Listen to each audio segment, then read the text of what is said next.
பராசக்தி பார்த்து விட்டேன். 52 வெளிவந்த திரைப்படத்தை பார்த்து விட்டேன். அது நான் முன்பே பார்த்து நான் வியந்து மகிழ்ந்து உணர்ந்தது. நடிகர் திலகம் என்ற ஒரு மாபெரும் கலைஞனும் முத்தமிழறிஞர் கலைஞர் என்ற வசனகர்த்தாவும் தமிழ்நாட்டுக்கு கொடுத்த கொடை என்று சொல்ல வேண்டும். 52 அது வெளிவந்தது. 53 நான் பிறக்கிறேன். நான் வளர வளர பராசக்தி படித்து கேட்டு வளர்ந்திருக்கிறேன். அந்த பராசக்தியின் உணர்வு இன்னும் என் நெஞ்சில் அப்படியே இருக்கிறது. இந்த பராசக்தியை படம் பார்க்காமல் அது கருத்து சொல்வது சரியாக இருக்காது. மோந்து பார்க்காமல் மனம் சொல்லக்கூடாது. மொழிகள் மதிக்கப்பட வேண்டும் சொல்லியிருக்கீங்க. ஒன்றிய அரசு அதிகப்படியான நிதியை சமஸ்கிருதத்துக்கு கொடுக்குது. தமிழ் போன்ற மொழிகளுக்கு அவங்க நிதியை குறைவா தராங்க. நம்ம வலியுறுத்துறோமா? என்ன சொல்ல வரீங்க? முட்டைக்குள்ளேயே குஞ்சு இருப்பது மாதிரி உங்கள் கேள்விக்குள்ளேயே பதில் இருக்கிறது. அதுதான் உண்மை. குறைத்து கொடுக்கப்படுகிறது என்பது வருத்தத்துக்குரியது. அது தீர்வு செய்யப்பட வேண்டும் என்பது எங்கள் எண்ணம். அதே சமஸ்கிருதம் படிக்கிறவர்கள் எண்ணிக்கை அதிகம், அதனாலதான் அதுக்கான நிதி அதிகமா இருக்கு. தமிழோட எண்ணிக்கை கம்மி, அதனாலதான் தமிழுக்கான நிதி ஒதுக்கப்படுறதா அவங்க விளக்கம் சொல்றாங்க. இந்த புள்ளி விவரம் பள்ளி விவரத்தில் கூட கிடையாதே, தவறாயிற்று. தணிக்கை கொடுக்கறதுல சென்சார் போடக்கூடிய நடவடிக்கைகள் எப்படி பாக்குறீங்க? ஆனா உங்களுடைய நண்பர் கமலஹாசன் கூட சமீபத்தில் அறிக்கை வெளியிட்டிருந்தாரு. இந்த விவகாரம் தொடர்பாக மத்திய மாநில அரசுகள் ஒருங்கிணைந்து செயல்படணும், திரைக்கலைஞர்களும் அரசியல்வாதிகளும் ஒருமித்த கருத்தோடு உட்கார்ந்து பேசினா இதற்கு விடை கிடைக்கணும் அவர் பேசியிருக்கிறாரு. இதை எப்படி பாக்குறீங்க? என் நண்பர் கமலஹாசன் கருத்தை நானும் அன்போடு வழிமொழிகிறேன். சார், இப்போ வரக்கூடிய தமிழ் படங்கள் எல்லாமே ஆங்கிலத்தில் தலைப்பு வைத்து வருது. அதை எப்படி பார்க்குறீங்க? இது எனக்கு வருத்தத்துக்குரியதுதான். தமிழில் பெயர் வைத்தால் பிற மொழிகளுக்கு செல்லாது என்று அவர்கள் கருதுகிறார்கள். பாகுபலி என்பது தெலுங்கு. ஆனால் இந்தியா முழுவதையும் அது அளாவி வெற்றி பெறவில்லையா? ஏன் தமிழில் தலைப்பு வைத்தால் புரியாதா?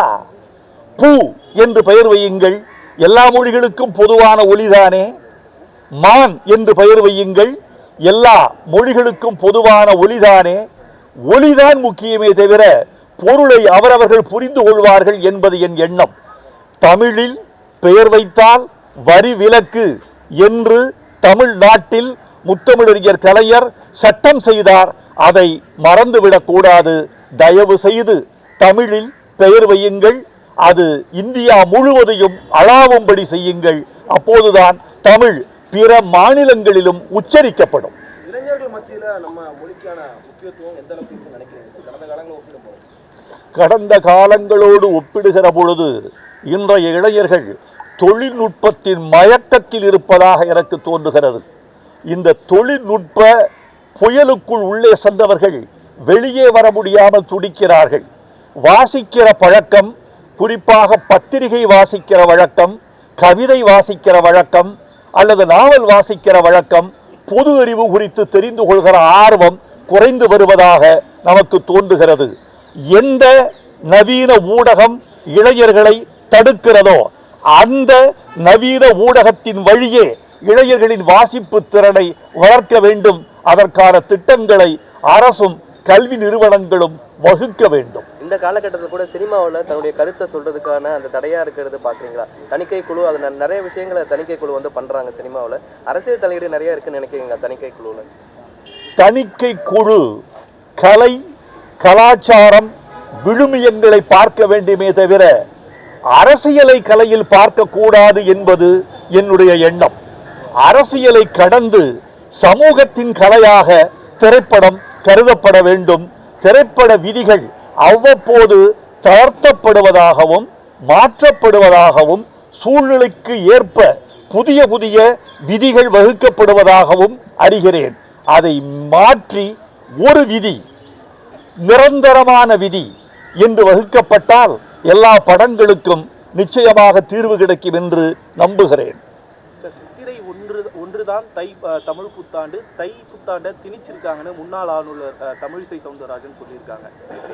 தமிழ் புத்தாண்டுல இந்த சிக்கல் இருந்துகிட்டே தொடர்ந்து இந்த சிக்கல் திணிக்கப்பட்டதல்ல. 60 ஆண்டுகள் என்று சொல்லப்படுகிற கணக்கு தமிழ் கணக்கு அல்ல. அந்த 60 ஆண்டுகள் தமிழ் ஆண்டுகளா? அந்த 60 ஆண்டுகளில் ஒரு ஆண்டின் பெயர் கூட தமிழில் இல்லை. விக்கிரம பார்த்திப என்று வடமொழியில் தான் இருக்கிறது. எனவே வடமொழி ஆண்டுகள் 60 குறிக்கிறவர்கள் வடமொழியில் தமிழ் புத்தாண்டை கொண்டாட வேண்டும் என்பது என்ன நியாயம்? பாவேந்தர் உட்பட, மறைமலையடிகள் உட்பட, புலவர்கள் உட்பட பச்சையப்பன் கல்லூரியில் ஒரு காலத்தில் கூடி தை திருநாள்தான் தமிழர் புத்தாண்டு என்று குறித்து கொடுத்ததைத்தான் முத்தமிழறிஞர் கலைஞர் சட்டமாக்கினார். ஆனால் அது இன்னும் தமிழர்களின் வாழ்வோடு ஒன்றவில்லை என்ற வருத்தம் எனக்கு இருக்கிறது. எனவே தமிழர்கள் அதை காலப்போக்கில் ஏற்றுக்கொள்வார்கள் என்ற நம்பிக்கை எனக்கு இருக்கிறது. அதே போல உங்களுடைய பாடல் வரிகள் படத்தோட தலைப்பாவே மாறி இருக்கு, நீங்களும் சொல்லியிருக்கீங்க. ஆனா இப்ப வரக்கூடிய பாடல்கள்லாம் வரிகளே புரிய மாட்டேங்கிற ஒரு குற்றச்சாட்டு இருக்கு. ஆங்கிலத்தில் இருக்கு மேக்சிமம் அப்படின்ற மாதிரி சொல்றாங்க. அதை எப்படி பார்க்குறீங்க? வரிகள் புரியவில்லை என்ற குற்றச்சாட்டு இருக்கிறது என்று நண்பர் கேட்கிறார். அது குற்றச்சாட்டு என்று அவர் சொன்னதிலிருந்தே அது பிழையானது என்று தெரிய வருகிறது. ஆங்கிலமும் கலந்திருக்கலாமே தவிர ஆங்கிலமே பாடலாக இருக்க வேண்டாம் என்பது எங்கள் கருத்து. பராசக்தி பார்த்து விட்டேன். 52 வெளிவந்த திரைப்படத்தை பார்த்து விட்டேன். அது நான் முன்பே பார்த்து நான் வியந்து மகிழ்ந்து உணர்ந்தது. நடிகர் திலகம் என்ற ஒரு மாபெரும் கலைஞனும் முத்தமிழறிஞர் கலைஞர் என்ற வசனகர்த்தாவும் தமிழ்நாட்டுக்கு கொடுத்த கொடை என்று சொல்ல வேண்டும். 52 அது வெளிவந்தது. 53 நான் பிறக்கிறேன். நான் வளர வளர பராசக்தி படித்து கேட்டு வளர்ந்திருக்கிறேன். அந்த பராசக்தியின் உணர்வு இன்னும் என் நெஞ்சில் அப்படியே இருக்கிறது. இந்த பராசக்தியை படம் பார்க்காமல் அது கருத்து சொல்வது சரியாக இருக்காது. மோந்து பார்க்காமல் மனம் சொல்லக்கூடாது. ஐயா வணக்கம். மலேசியா மக்களோசை ஊடகத்திலிருந்து வர அயலகத்தில் உள்ள தமிழர்களுக்கு தமிழ் குறித்து நீங்க வலியுறுத்தணும்னா, ஒன்றை சொல்லணும்னா என்ன சொல்லுவீங்க?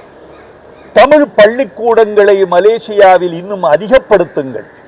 தமிழ் பிள்ளைகளை மலேசிய பள்ளிக்கூடங்களில் அதிகமாக இணைத்து விடுங்கள். அதுதான் எதிர்கால தலைமுறையில் தமிழ் அங்கு நீழ்வதற்கு வசதியாக இருக்கும்.